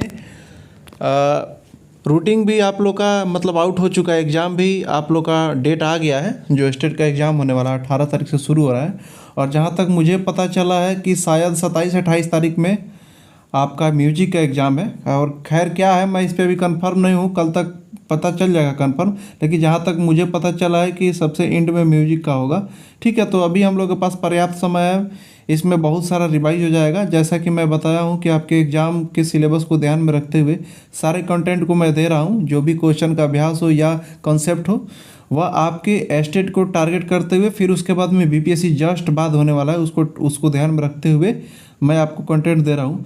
तो अगर आप हमारे चैनल पे अब तक नए हैं तो चैनल को सब्सक्राइब नहीं किया तो सब्सक्राइब जरूर कर लीजिए। और लाइक कर दीजिए और कमेंट में अपने विचार को जरूर लिखा करिए। चलिए क्वेश्चन को देखते हैं हम लोग फटाफट, थोड़ा सा फास्ट देखेंगे क्योंकि वीडियो का लेंथ जो है लंबा हो जा रहा है। हम लोग का पहला क्वेश्चन है, संगीत का प्राण किसे माना जाता है? तो दोस्तों हम लोग का जो आंसर हो जाएगा ऑप्शन डी बिल्कुल सही है। ठीक है, लय। देखिए कुछ लोग के दिमाग में आएगा कि स्वर कह सकते हैं संगीत का प्राण, लेकिन स्वर भी लय के माध्यम से ही निर्धारित है। ठीक है, यानी कि लय के बिना कोई संगीत नहीं हो सकता है। लय से ही हम लोग स्वर का प्रयोग करते हैं और लय से ही ताल का हम लोग प्रयोग करते हैं, यानी कि लय के बिना कुछ भी संभव नहीं है। आप हमारी बात को समझ रहे होंगे। तो संगीत का प्राण इसलिए लय को माना गया है। ठीक है, अगला क्वेश्चन हम लोग देखेंगे, मूर्छना कितने प्रकार के होते हैं? मूर्छना 4 प्रकार के होते हैं। ठीक है, और अगला क्वेश्चन हम लोग देखेंगे, फटाफट देखेंगे चूँकि दोस्तों आप लोग डिस्क्रिप्टिव रूप से किसी बुक को सेल्फ स्टडी करते रहिए और हम लोग यहाँ पे कम समय में ज़्यादा क्वेश्चन करेंगे। चूँकि एग्जाम का डेट आ चुका है तो हम लोग कम समय में, मतलब कि समय को बर्बाद न करते हुए ज़्यादा से ज़्यादा क्वेश्चन टारगेट करने का प्रयास करेंगे हम लोग। अल्पत्व शब्द से क्या अभिप्राय है? अल्पत्व शब्द से दोस्तों देखिए यहाँ पे अल्पत्व लिखा हुआ है, इसी में इसका आंसर है। अल्प मतलब क्या होता है? कम प्रयोग करना, यानी कि कम।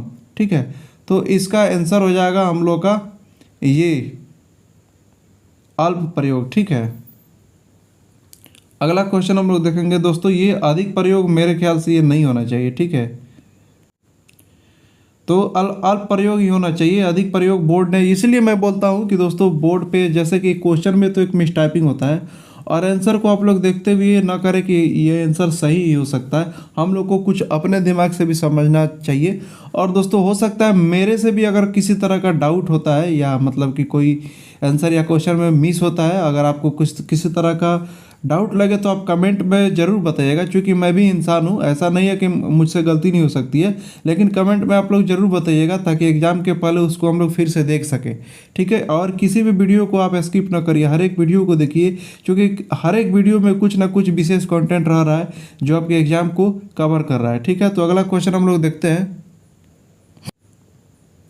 अगला क्वेश्चन हम लोग का है, 22 श्रुतियों में से एक का नाम क्या है? यानी कि इसमें जो ऑप्शन दिया हुआ है उसमें देखना है।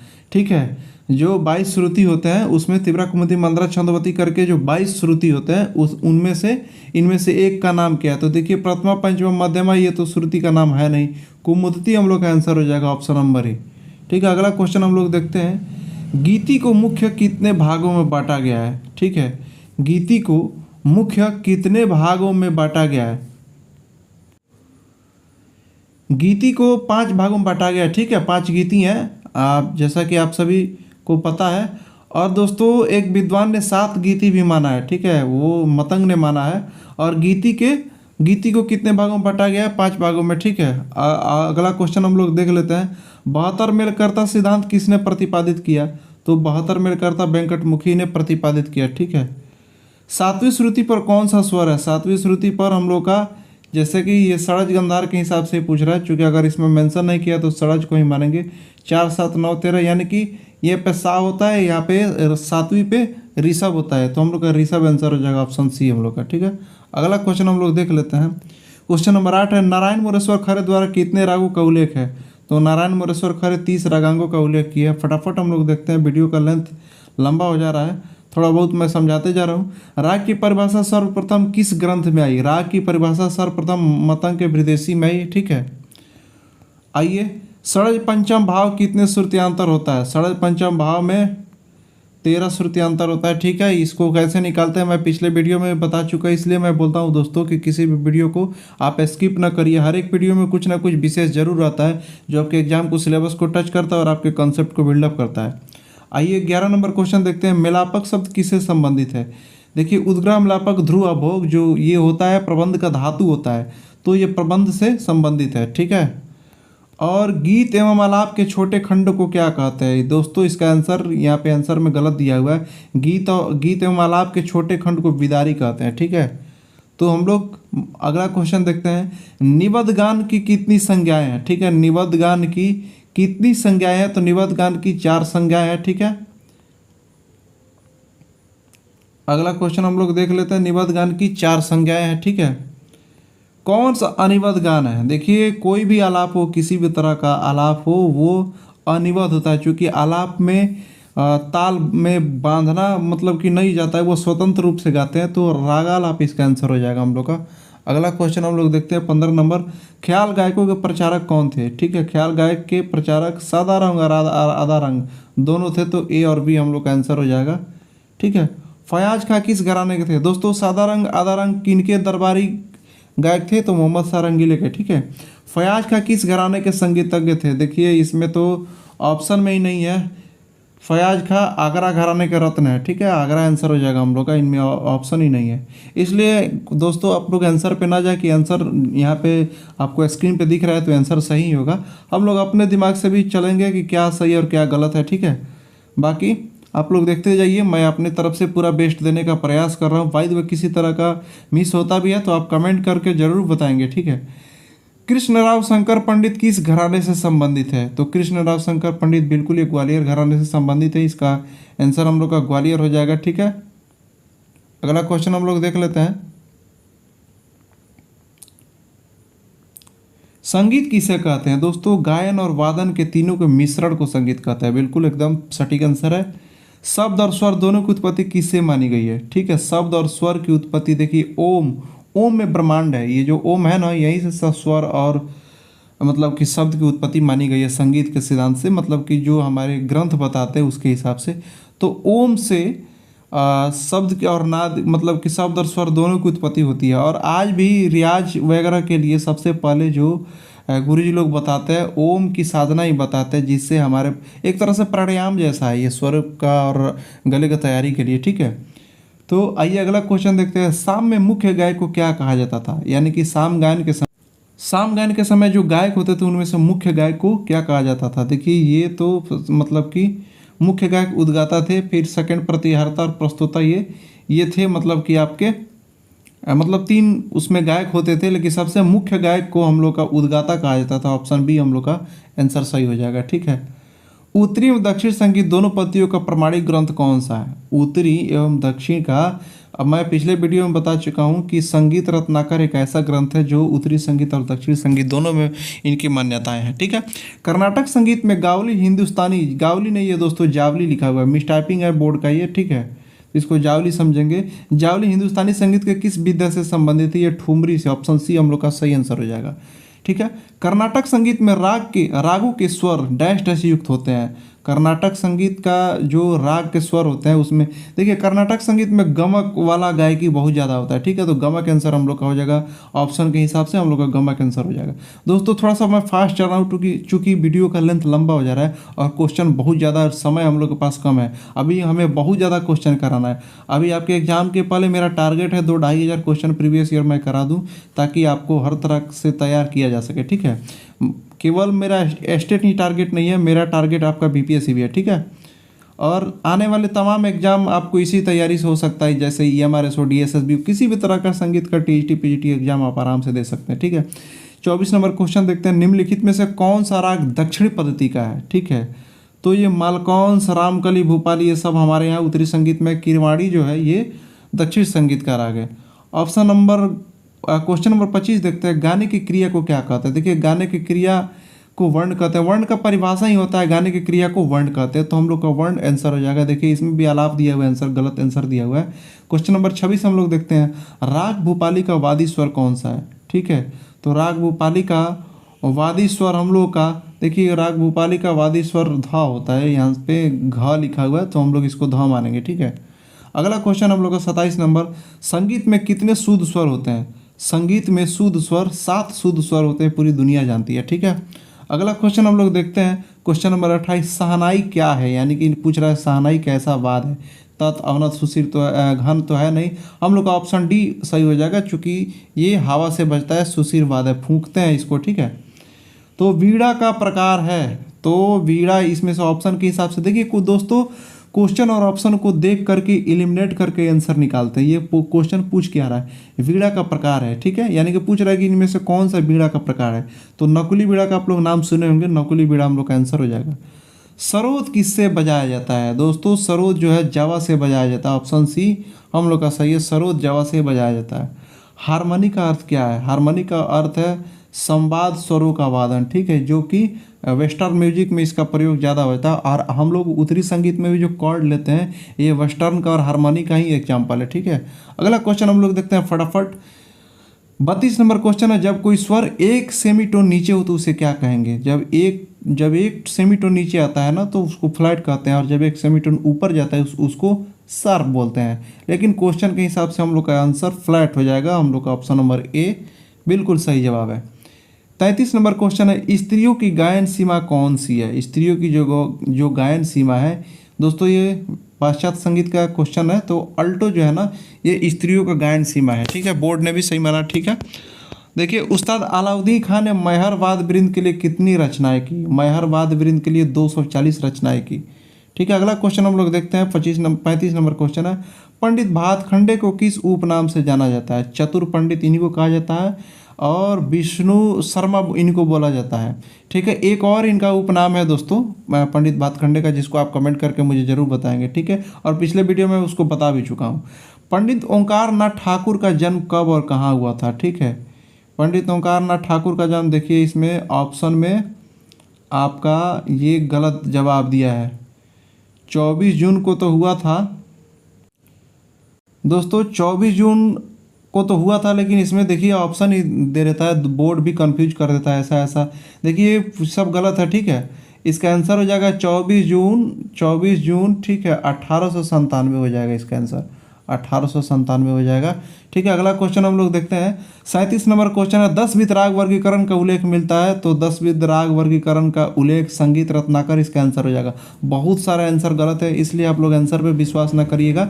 ठीक है, अपना दिमाग भी हम लोग को लगाना है, और हम सबको मिल करके सीखना है। यहाँ पे कोई शिक्षक और कोई स्टूडेंट का बात नहीं है, मैं भी आप ही की तरह हूँ। ठीक है, मैं आपके साथ सीख रहा हूँ खुद। ठीक है, तो इसमें कोई ऐसा कुछ नहीं है, हम सभी को मिल करके सीखना है। लोचन द्वारा रचित ग्रंथ का क्या नाम है? लोचन द्वारा रचित ग्रंथ का नाम राग तरंगिणी है। ठीक है, बिल्कुल ऑप्शन ए जवाब हम लोग का सही है।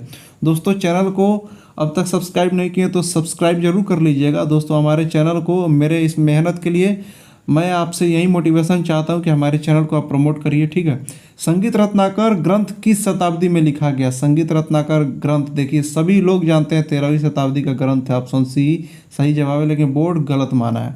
ठीक है, अगला क्वेश्चन देखते हैं। इसलिए मैं दोस्तों बोल रहा हूँ कि ये जो आंसर लिखे हुए हैं इस पर आप लोग ध्यान ना देंगे, हम लोग को अपने दिमाग से पढ़ना है।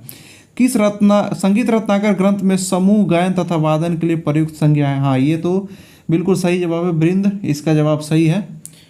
क्वेश्चन 40 का, राग हमीर किस थाट के अंतर्गत आता है? राग हमीर कल्याण थाट का, ये भी सही है बिल्कुल। ऑप्शन नंबर 42 देखेंगे क्वेश्चन नंबर, दरबारी कन्नड़ा का थाट क्या है? ये भी सही है, असावरी थाट का राग है। अगला क्वेश्चन हम लोग देखेंगे फटाफट। 43 है हम लोग का, ध्रुपद के साथ कौन सा ताल प्रयुक्त किया जाता है? तो ध्रुपद के साथ 4 ताल प्रयुक्त होता है, बिल्कुल सही जवाब। अगला क्वेश्चन है, किस ताल में खाली सम पर है? किस ताल में खाली सम पर है, यानी कि पहली मात्रा पर खाली है, तो ये रूपक इसका बिल्कुल सही जवाब है। ठीक है, हालांकि रूपक में कुछ लोग इसमें सम भी मानते हैं पहली मात्रा पे, लेकिन हमारा जो बिहार बोर्ड है वह खाली मानता है, तो हम लोग खाली ही मानेंगे, और बिल्कुल सही जवाब भी है। तो 44 नंबर क्वेश्चन का ये रूपक आंसर हो जाएगा। हम लोग 45 नंबर क्वेश्चन देखते हैं, लय के चाल क्रम को क्या कहते हैं? जो लय का चाल क्रम होता है ना, जिसको ये गति होता है, जो लय का गति होता है, ठीक है, इसको यति बोलते हैं। इसी में मतलब कि वो जो मृदंगम गोपुक्षा ये जो है ना चाल क्रम जो लय के, ये यति इसको बोलते हैं, वही क्वेश्चन पूछ रहा है। ठीक है, तो हम लोग लय के चाल क्रम को क्या कहा जाता है? तो यति हो जाएगा, जो 5 प्रकार के होते हैं। ठीक है, जिसको चलिए अगला देखते हैं, खंड जाति में कितनी मात्राएं होती हैं? 46 नंबर क्वेश्चन का जो है, खंड जाति में कितनी मात्राएं होती हैं? तो दोस्तों ये ताल का जो जाति होता है 5 प्रकार का, तिसत्र, चतस्त्र, उसके बाद में आपका खंड, मिश्र, संकीर्ण, यही ये क्वेश्चन पूछ रहा है, उसी पैटर्न पे क्वेश्चन है। तो खंड जाति में 5 मात्रा होता है, हम लोग का ऑप्शन नंबर बी सही जवाब है। ठीक है, 47 का, ताल में निशब्द क्रिया कौन सी है? ताल में निशब्द क्रिया यानी कि उसमें कोई शब्द नहीं होता है, तो खाली हम लोग का सही जवाब हो जाएगा, ऑप्शन सी खाली बिल्कुल सही जवाब है। 48 नंबर क्वेश्चन है, सेमीटोन का अंतराल। सेमीटोन का अंतराल 15:16 हो जाता है, 8/8:9 हम लोग का मेजर होता है, और 9:10 ये आपका माइनर हो जाता है। हम लोग का जवाब सही हो जाएगा, ऑप्शन सी 15:16। ठीक है, अगला क्वेश्चन है, पश्चात संगीत में ऑडव जाति के सप्तक का क्या नाम है? पेंटाटोनिक बोलते हैं, पेंटा, यहाँ पे नाम से ही स्पष्ट है, ठीक है, पेंटाटोनिक स्केल बोलते हैं। अगला क्वेश्चन है 50 नंबर, विलास खानी तोड़ी का संप्राकृतिक राग कौन सा है? बिल्कुल सही जवाब है तोड़ी। अगला क्वेश्चन देखते हैं 51 नंबर क्वेश्चन, निम्नलिखित में से कौन सा एक संगीत का मुख्य अंग है?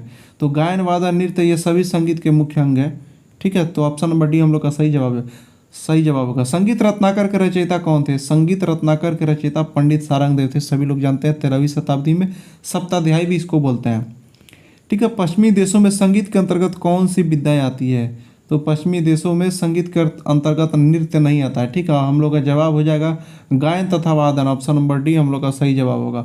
अगला क्वेश्चन देखते हैं 54 नंबर, भारतीय संगीत में कितने प्रकार की संगीत पद्धतियाँ प्रचलित है? तो भारतीय संगीत में 2 प्रकार की संगीत पद्धतियाँ प्रचलित है, एक दक्षिणी संगीत, एक उत्तर भारतीय संगीत, ठीक है, जिसको कर्नाटकी संगीत भी बोलते हैं, दक्षिणी संगीत को। कर्नाटक संगीत पद्धति को दूसरे किस नाम से जाना जाता है? देखिए यहीं गया क्वेश्चन, तो दक्षिण संगीत के नाम से जाना जाता है, ऑप्शन नंबर ए हम लोग का सही जवाब है। क्वेश्चन नंबर 56 देखते हैं, भाव संगीत को मुख्यतः कितने भागों में विभाजित किया गया है? तो भाव संगीत को मुख्यतः 3 भागों में विभाजित किया है। दोस्तों मैं थोड़ा सा फटाफट चल रहा हूँ क्योंकि वीडियो का लेंथ बहुत लंबा हो जा रहा है और हम लोग के पास समय कम है, टारगेट ज़्यादा करना है, ठीक है। तो अगला क्वेश्चन हम लोग देख लेते हैं, 57 नंबर क्वेश्चन है, सबसे प्राचीन संगीत सामग्री किस वेद में मिलता है? तो सबसे प्राचीन संगीत सामग्री देखिए साम वेद ही है संगीत की सामग्री देने वाला, ठीक है। 58 नंबर क्वेश्चन है, नाद के कितने भेद बताए गए हैं? नाद के 2 भेद हैं, आहत और अनाहत, हम लोग का डी ऑप्शन सही है, ठीक है।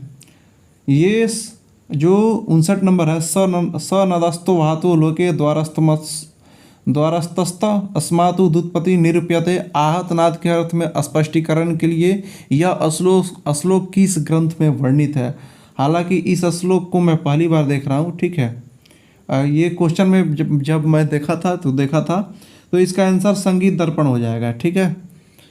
और इसको दोस्तों इसका हिंदी तो मैं नहीं समझ पा रहा हूँ, मैं आपको ऑनेस्टली बता रहा हूँ, अगर आप समझ रहे होंगे तो कमेंट में ज़रूर बताएंगे। 59 का आंसर वैसे संगीत दर्पण का ये है, बस हम लोग को ध्यान रखना है कि ये जो श्लोक है संगीत दर्पण का है, ठीक है। अगला क्वेश्चन हम लोग देखते हैं, 60 नंबर क्वेश्चन है, संगीत का संबंध किससे है? देखिए संगीत का संबंध जो होता है ना, आहत नाद से होता है। आहत नाद से क्यों होता है? क्योंकि जो संगीत में जो मधुर ध्वनि प्रयोग होते हैं वह आहत नाद के ही अंतर्गत आते हैं, और जब मधुर ध्वनि प्रयोग होता है वो तो संगीत बनेगा, इसलिए हम लोग का जवाब आहत नाद हो जाएगा। अगला क्वेश्चन हम लोग देखते हैं, 61 नंबर क्वेश्चन है, नकार प्रणाम नमामम प्राणायाम, ये तो मतलब कि दोस्तों ये देखा हुआ है श्लोक, ये हम ध्यान में है, पढ़े भी थे। तो ये नाद के वर्णन के लिए प्रयुक्त जो पंक्तियां हैं ये संगीत रत्नाकर के सही जवाब है, ठीक है। अगला क्वेश्चन हम लोग देख लेंगे, नाद का रूप भेद निम्न में से कौन सा है? नाद का रूप भेद यानी कि नाद का जो रूप भेद है, नाद का छोटा बड़ापन, बिल्कुल सही जवाब है। अगला क्वेश्चन देखेंगे हम लोग, भिन्न वस्तुओं द्वारा उत्पन्न नादों का भिन्नत्व नाद का क्या कहलाता है? भिन्न भिन्न वस्तुओं द्वारा यानी कि ये नाद का जाति होता है। भिन्न भिन्न वस्तुओं द्वारा उत्पन्न नाद यानी कि हारमोनियम से अलग, तबले से अलग और शहनाई से अलग, ये सभी जो नाद का भिन्नत्व जो उत्पन्न होता है उसको क्या बोलते हैं? ये जातियों से ना हम लोग समझ पाते हैं नाद के, ठीक है। हालांकि दोस्तों मैं यहाँ पे शॉर्टकट कुछ कर रहा हूँ, इसको डिस्क्रिप्टिव रूप से पिछले वीडियो में मैं बता चुका हूँ, अगर आप सारे वीडियो को देख रहे होंगे तो आपको बिल्कुल एकदम आराम से समझ में आ रहा होगा। और वैसे भी आप इतना दिन से डिस्क्रिप्टिव रूप से तो बुक पढ़ ही रहे होंगे, तो उसमें ऐसा कुछ बात नहीं है कि आपको समझ में नहीं आ रहा होगा, ठीक है। मैं समझा भी देता थोड़ा सा, लेकिन समय कम है, वीडियो लंबा हो जाता है और हम लोग को क्वेश्चन टारगेट करना है ज़्यादा। आइए 64 नंबर क्वेश्चन देखते हैं, किसी निश्चित समय में आंदोलन संख्या अधिक होने पर नाद ऊंचा होता है, ठीक है। निश्चित समय में आंदोलन संख्या जब अधिक होगा तो नाद भी तो ऊंचा हो जाएगा, ऑप्शन नंबर ए हम लोग का सही जवाब है, ऊंचा। 65 नंबर क्वेश्चन है, नाद का ऊंचा नीचापन की संख्या किस पर निर्भर करता है? तो ऊंचा नीचापन आंदोलन संख्या पर निर्भर करता है, ऑप्शन नंबर बी हम लोग का सही जवाब है। 66 नंबर है, प्रत्येक नाद के साथ कुछ नाद भी उत्पन्न होते हैं, तो क्या नाद? प्रत्येक नाद के साथ सहायक नाद ऑटोमेटिक के उत्पन्न होते हैं, ठीक है। 67 नंबर, नाद के आंदोलन डैश डैश तथा होते हैं। नाद का जो आंदोलन होता है स्थिर और नियमित होते हैं, जब स्थिर और नियमित होंगे तो ही वह संगीत उपयोगी नाद होगा, ठीक है। ऑप्शन नंबर क्वेश्चन नंबर 68 देखेंगे, वह नाद जो स्वयं ही बिना किसी की सहायता से श्रोता को प्रसन्नचित करे क्या कहलाता है? तो वह स्वर होता है, स्वर को ही मतलब कि श्रोता को प्रश्न करता है। ऑप्शन के हिसाब से हम लोग का श्रोता आंसर हो जाएगा। 69 नंबर, पेंटाटोनिक स्केल में 5 स्वर होते हैं, पिछले क्वेश्चन में भी यही था। और 70 नंबर, नित्यम गीतोपयोगित्वम सूर्यापाप्तम संगीतम श्रुति लक्षणमा, ये जो है अभिनव राग बंजरी का है। ठीक है, तो देखिए दोस्तों थोड़ा सा लेवल बढ़ा के आया है, जैसे कि यहाँ पे श्लोकों को दिया गया है, चूँकि इसलिए कि पीजीटी का है तो थोड़ा सा पीजीटी का लेवल यहाँ पे दिखाई दे रहा है। ठीक है, वैसे टीजीटी और पीजीटी का क्वेश्चन तो सेम ही लग रहा है। निम्नलिखित में से 22 श्रुतियों में से एक है। श्रुति का जो नाम है विहागिनी, रौद्रिका, मधुवंती ये सब नहीं है, दयावती श्रुतियों का नाम है। ठीक है, तीव्रा कुमुदी मंद्रा छंदवती दयावती 5वीं श्रुति का नाम है ये। ठीक है, दयावती। तो दोस्तों आप देख रहे होंगे कि कितना शानदार कंटेंट है। अच्छा, आप चीज़ एक देख रहे होंगे कि जितने भी क्वेश्चन है, जैसे प्रीवियस ईयर के क्वेश्चन है स्टेट का, मेरे चैनल के माध्यम से आपको जितने भी कंटेंट अब तक दिए गए हैं, अगर आप पूरा फॉलो किए हैं तो आपको लग रहा होगा कि कोई भी कंटेंट जो मेरे वीडियो से आपको समझाया गया वो इसके सिलेबस से बाहर नहीं है। ठीक है, इसलिए मैं विश्वास दिलाता हूँ कि आप भरोसा दे करके मेरा साथ दीजिए, मैं आपका साथ दे रहा हूँ, आप पढ़ते जाइए, जरूर सफल होंगे। निम्नलिखित में से श्रुति नाम को इंगित कीजिए। तो रंजनी, मंद्रा, क्रोधा ये सभी श्रुति, ऑप्शन डी हम लोग का सही जवाब हो जाएगा। 73 नंबर, भारतीय संगीत में श्रुतियों की संख्या कितनी मानी गई है? भारतीय संगीत में श्रुतियों की संख्या 22 मानी गई है। ठीक है, 74 नंबर क्वेश्चन है, भारतीय काल में 3 स्वरों के गान को क्या कहते हैं? भारतीय काल में 3 स्वरों के गान को सामिक बोलते हैं। ठीक है, और आर्चिक बोलते हैं 1 स्वर को, गाथिक बोलते हैं 2 स्वर को, सामिक बोलते हैं 3 स्वर को। ठीक है, भारतीय काल में 3 स्वरों को सामिक बोलते हैं। साम गायकों द्वारा सर्वप्रथम कौन से स्वरों की खोज की गई? तो ग रे सा। ठीक है, ग रे सा, इन्हीं स्वरों की खोज की गई, बिल्कुल सही जवाब है। और हम लोग अगला क्वेश्चन देखते हैं, वैदिक कालीन स्वर कृष्ट यानी कि क्रुष्ट इसका नाम है का आधुनिक नाम क्या है? तो वैदिक कालीन का जो कृष्ट प्रथमा द्वितीय है उस समय मध्यम से शुरू होता था। ठीक है, उस हम लोग वैदिक काल का जो कृष्ट है ये मध्यम से शुरू होता था आधुनिक के हिसाब से, बिल्कुल सही जवाब है। सामगान के कितने भाग होते हैं? सामगान के 7 भाग हैं, बिल्कुल सही जवाब है। आपका 78 नंबर क्वेश्चन है, वैदिक काल में सामगान के मुख्य गायक को क्या बोलते हैं? तो उद्गाता बोलते हैं। देखिए एक ही टाइप का क्वेश्चन कई बार पूछ लिया है। अगला क्वेश्चन हम लोग देखते हैं, रजयंती स्वतः, ये जो देखिए फिर से आ गया है आपका, ये श्लोक का क्वेश्चन है। तो संगीत परिजात और संगीत रत्नाकर, ये श्लोक बस ध्यान में रखेंगे। ठीक है, तो संगीत परिजात और संगीत रत्नाकर का ये बिल्कुल सही जवाब है। स्वर कितने प्रकार के होते हैं? तो स्वर कौन कौन से? दो प्रकार के होते हैं, एक विकृत और शुद्ध। ठीक है, अगला क्वेश्चन हम लोग देखते हैं 81 नंबर, शुद्ध स्वर के कौन से 2 प्रकार है? शुद्ध स्वर के ए और बी, चल स्वर और अचल स्वर दोनों सही है। ठीक है, 82 नंबर क्वेश्चन है, विकृत स्वर के कौन से 2 प्रकार है? तो कोमल और तीव्र, ये बिल्कुल सही जवाब है हम लोग का। अगला क्वेश्चन है, उत्तर भारतीय संगीत में कौन से स्वर अचल कहे जाते हैं? तो षडज और पंचम कहे जाते हैं। ऑप्शन के हिसाब से हम लोग का षडज और पंचम बिल्कुल सही जवाब है। अगला क्वेश्चन देखते हैं 84 नंबर, उत्तर हिंदुस्तानी संगीत यानी उत्तरी हिंदुस्तानी संगीत में कौन से स्वर चल स्वर की श्रेणी में आते हैं? तो चल सापा को छोड़ करके जो ऋषभ गंधार ये सभी मतलब कि चल स्वर है। अचल स्वर है सा और प। श्रुति व स्वरों का रहने का स्थान क्या कहलाता है? ग्राम कहलाता है। ग्राम में ही ना कोई रहेगा, गांव में ही ना रहेगा कोई, बस इतना से शॉर्टकट थॉट से समझिए। ठीक है, फटाफट क्वेश्चन को देखते जा रहे हैं, चूँकि समय के अभाव में इतना फास्ट चलना मजबूरी है, चूँकि एग्जाम का डेट आ चुका है, बहुत सारा क्वेश्चन टारगेट करना है। एक सप्तक में कितने स्वर होते हैं? एक सप्तक में 12 स्वर होते हैं, 7 शुद्ध और 5 विकृत। ठीक है, 87 नंबर क्वेश्चन है, विकृत स्वर कितने होते हैं? विकृत स्वर हम लोग का 12 स्वर होते हैं। अगला क्वेश्चन हम लोग देखते हैं, सप्तक के प्रथम भाग सा रे म को क्या कहते हैं? तो पूर्वांग कहते हैं। ठीक है, इधर के भाग को पूर्वांग बोलते हैं, इधर के भाग को उत्तरांग बोलते हैं, तो ध्यान रखेंगे। 89 नंबर क्वेश्चन है, पश्चात संगीत में कितने स्वरांतर माने जाते हैं? Semitone, major tone, minor tone, ये सभी आपके पश्चात संगीत के स्वरांतर आता है, ये सभी आंसर हो जाएगा ऑप्शन डी। अगला क्वेश्चन 90 नंबर, पश्चात संगीत का शुद्ध स्वर सप्तक किस राग के समान है? पश्चात संगीत का शुद्ध स्वर सप्तक बिलावल के समान है। ठीक है, बिल्कुल सही जवाब है, शुद्ध स्वर सप्तक बिलावल के समान है। 91 नंबर क्वेश्चन देखते हैं, पश्चात संगीत में शुद्ध स्वर सप्तक को क्या कहते हैं? तो शुद्ध स्वर सप्तक को पश्चात संगीत, दोस्तों ये सी मेजर होना चाहिए। ठीक है, आंसर में ई मेजर दिया, मुझे कुछ पच नहीं रहा है, ये सी इसका आंसर होना चाहिए। आप क्या सोचते हैं इसके बारे में कमेंट करके जरूर बताएंगे। ठीक है, 92 नंबर क्वेश्चन है, मेजर टोन इंटरवल निम्न में से किस स्वर जोड़ियों के बीच पाए जाते हैं? तो सारे मापा, धानी, ये सभी स्वर मेजर टोन इंटरवल पाए जाते हैं। दोस्तों मेजर टोन इंटरवल कैसे निकालते हैं ये पिछले वीडियो में मैं बता चुका हूँ, यहाँ पे मैं नहीं बता रहा हूँ क्योंकि थोड़ा सा वीडियो का लेंथ लंबा हो जाता है, ज़्यादा ये करने पे क्वेश्चन सॉल्व करना है। और देखिए अगला क्वेश्चन हम लोग देखते हैं। अगला क्वेश्चन हम लोग देखते हैं 93 नंबर। निम्नलिखित में से माइनर टोन किन स्वरों के मध्य पाया जाता है? माइनर टोन रेगा, पधा, ठीक है, रेगा और पधा के बीच माइनर टोन पाए जाते हैं। दोस्तों यहाँ पे हम लोग को देखिए मैं यहाँ पे बता दे रहा हूँ आपको शॉर्टकट में, ये माइनर और मेजर निकालते कैसे टोन। जो आंदोलन संख्या है ना, ये दोनों स्वरों का आंदोलन संख्या का रेशियो निकालेंगे। 8 और 9 रेशियो अगर आता है तो मेजर हो जाएगा, 9 और 10 आता है तो माइनर हो जाएगा, ठीक है, और 15 और 16 का रेशियो आता है तो सेमीटोन हो जाएगा। हालांकि ये चीज़ें मैं कई वीडियो में बता चुका हूँ, फिर भी कुछ दोस्तों का निगेटिव कमेंट आ जाता है। खैर कोई दिक्कत नहीं, आप अगर किसी भी तरह का डाउट हो तो आप ज़रूर कमेंट करेंगे। आपके हर तरह का कमेंट का मेरे पास स्वागत है। मैं खुद आपके साथ सीख रहा हूँ, मैं कोई शिक्षक और ये स्टूडेंट का कोई हम लोग के बीच ये नहीं है, ठीक है, हम सभी साथी हैं, मिलकर के सीखना, आगे बढ़ना है।